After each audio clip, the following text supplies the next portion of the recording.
Let's get some action, man.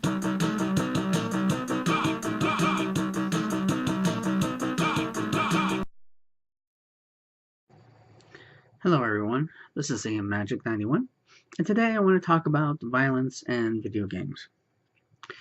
So, the reason for this topic is that I do feel this is actually a very important topic, and I kind of want to go through some of the things that have been on my mind, and even go through possibly one of many things that I've been thinking about, wondering about, pondering about, why we do it, etc., etc. So, first off, I have looked at many different scientific literatures, and everything that really goes down to it is, for the most part, yes, there is definitely aggression, but the aggression and the violent behavior with video games doesn't seem to be really connected in the sense of actually going out and doing something violent. It seems like that's something that just happens either way. I think that for me,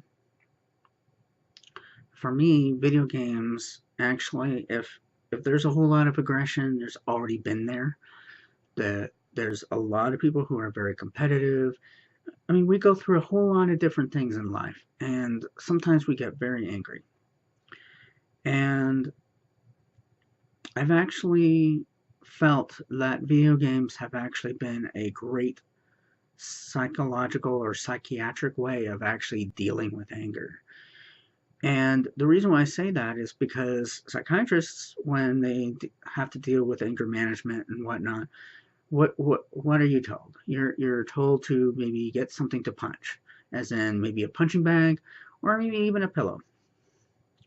Well, here you can actually do stuff with a video game and deal with your anger that way.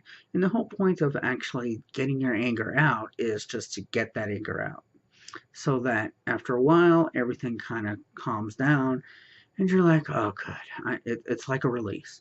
And that's actually one of the things that actually happens.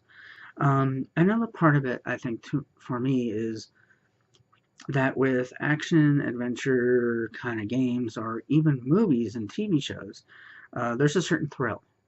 A lot of us have that certain masculine and male kind of aspect that we consider, even though those kind of meanings may actually be changing a bit, but um, currently I'll just stick with it in that kind of degree. But um, there's that idea of wanting to be a warrior.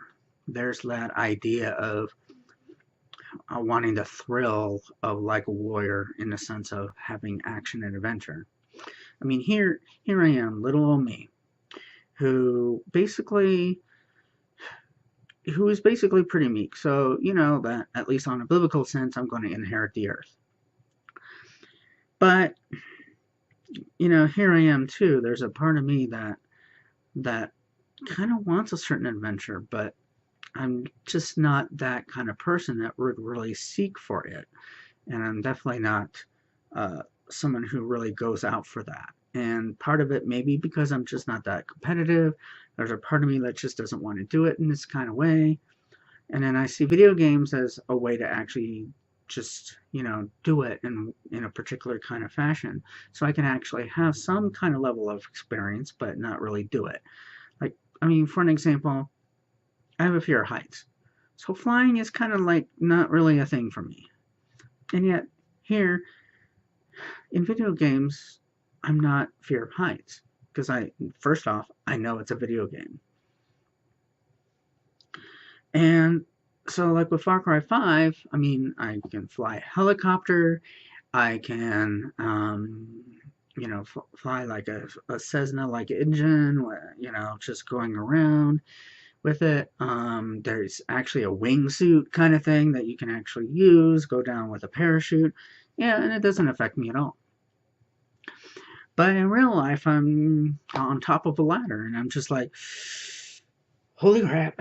So, that's just that's part of who I am in this real life. But there's like this other part of me that actually wants to be able to have to be able to do those things, to be able to actually go there and do that. And I'm sure that there's a lot of competitive like people who've done not just the stories but all the multiplayers that may have been inspired to actually go out and be in the military. I mean, that's part of the whole deal is to be able to go out and do those kind of things.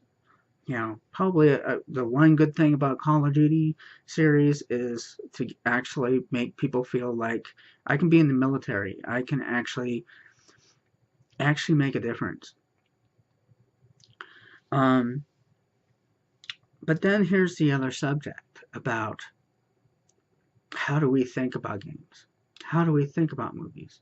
Because to me, a video game is just a video game, just like a movie is just a movie. A TV show is just a TV show. And yet, there may be just 0.00001% that somehow make it more than that. And I'm kind of just thinking about like the Aurora, Colorado shooter from the theater who dressed up as Joker from Batman and the Dark Knight, who for some reason felt somehow being able to be in that kind of basic role or felt like he could. This is something that, right, yeah, can technically happen, but it really doesn't.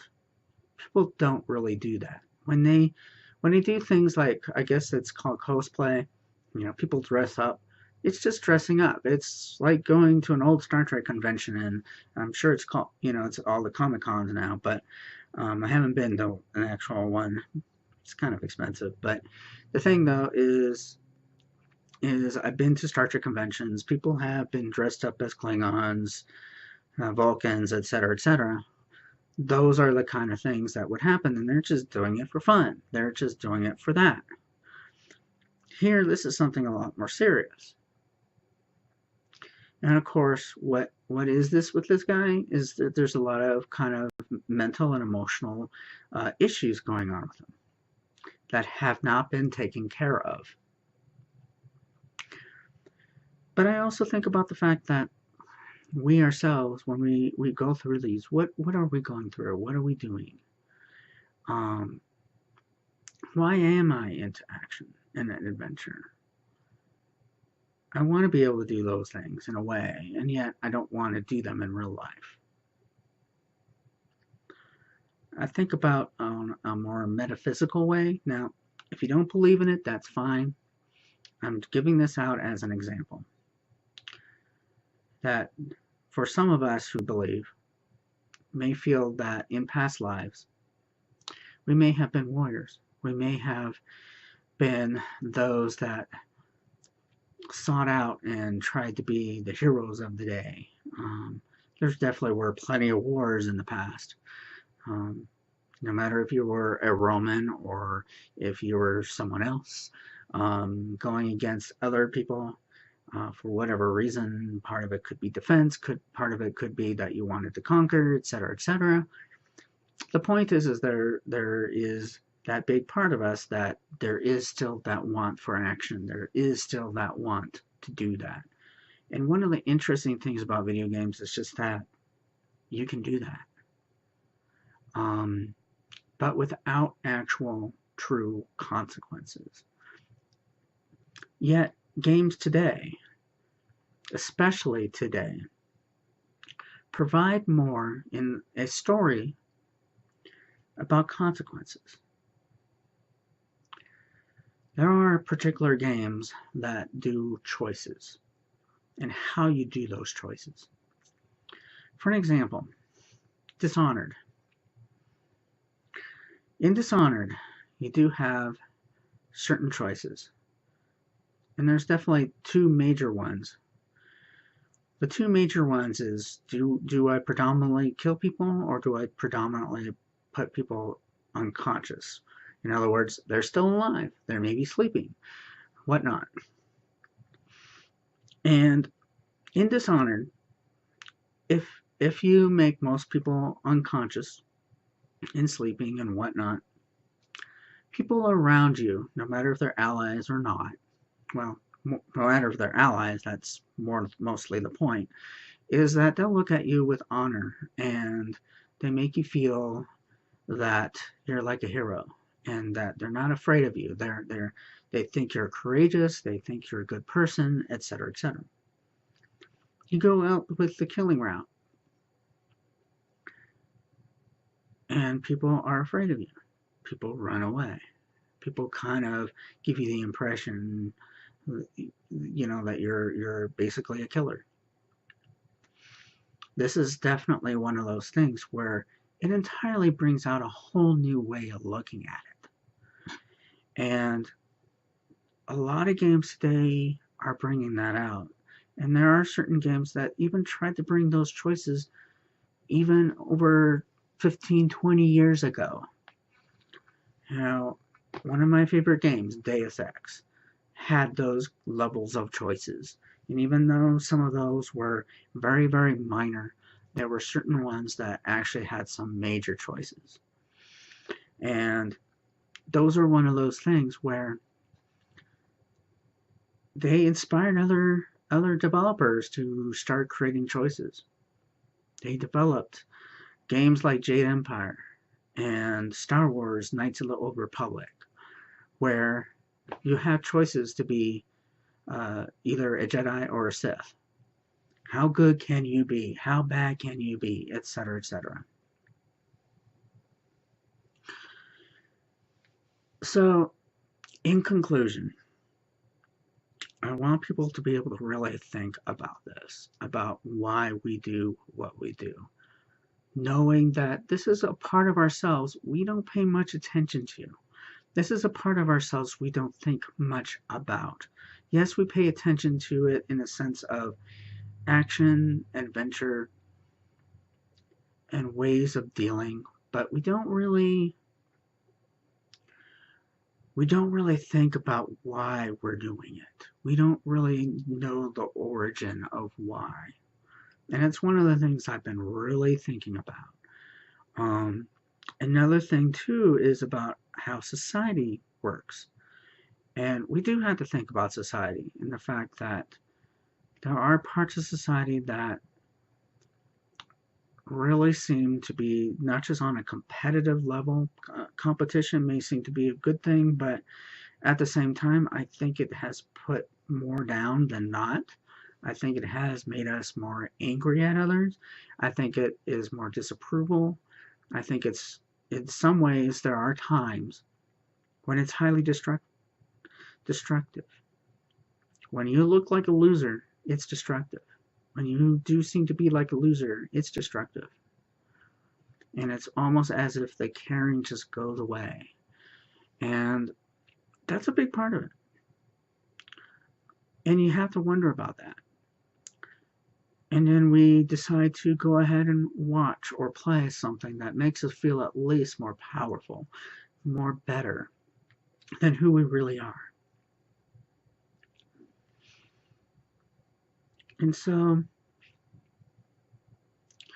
I just want to let you know that, hey, it's just a game. It's just a movie. It's just a TV show. If you think any more than that, you may need to rethink about things.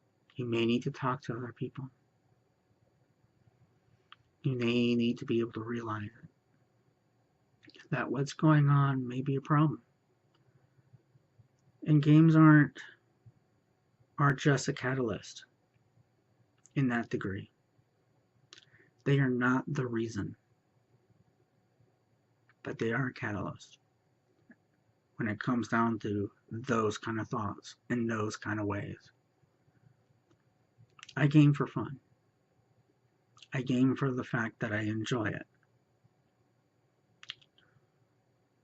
Why I do, I'm still trying to figure it all out for myself. But I do know one thing. I'm not going out there to do anything. Because I know it's just a game. Thank you, everyone, and enjoy.